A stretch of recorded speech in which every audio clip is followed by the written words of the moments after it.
मातृभाषा में मेडिकल शिक्षा के दिवा स्वप्न को केंद्र सरकार साकार करने जा रही है।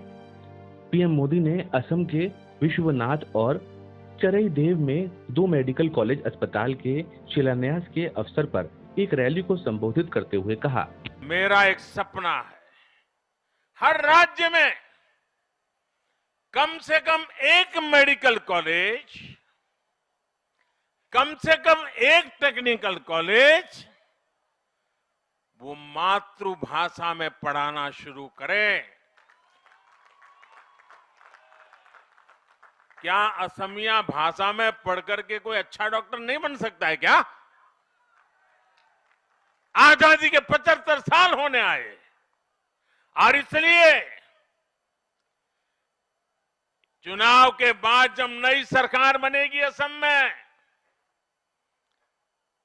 मैं यहां असम के लोगों की तरफ से आपको वादा करता हूं कि असम में भी एक मेडिकल कॉलेज स्थानीय भाषा में हम शुरू करेंगे।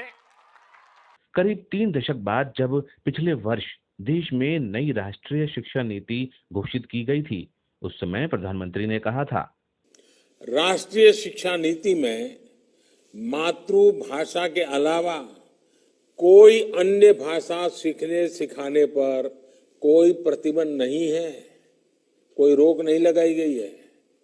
लेकिन साथ साथ सभी भारतीय भाषाओं को भी प्रमोट किया जाएगा ताकि हमारे युवा देश के अलग अलग राज्यों की भाषा, वहां की संस्कृति से परिचित हो सके।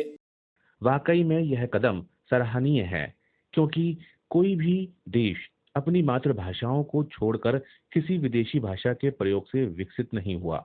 हर विकसित देश तकनीक, विज्ञान और व्यवसाय में अपनी मातृभाषा का प्रयोग कर रहा है।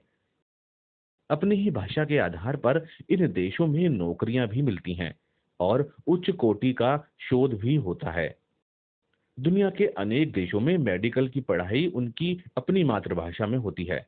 रूस में रूसी, जर्मनी में जर्मन, स्पेन में स्पेनिश, जापान में जापानीज में पढ़ाई होती है, जिससे छात्र हर स्तर पर बेहतर नतीजे देते हैं।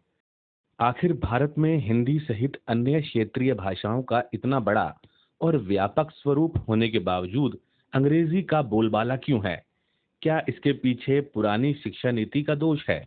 बहरहाल अब नई राष्ट्रीय शिक्षा नीति के जरिए ये कोशिश होगी कि मेडिकल से लेकर सभी तकनीकी कोर्सेज को मातृभाषा में पढ़ाया जाए, क्योंकि कहा भी गया है कि निज भाषा उन्नति अहे, सब उन्नति को मूल।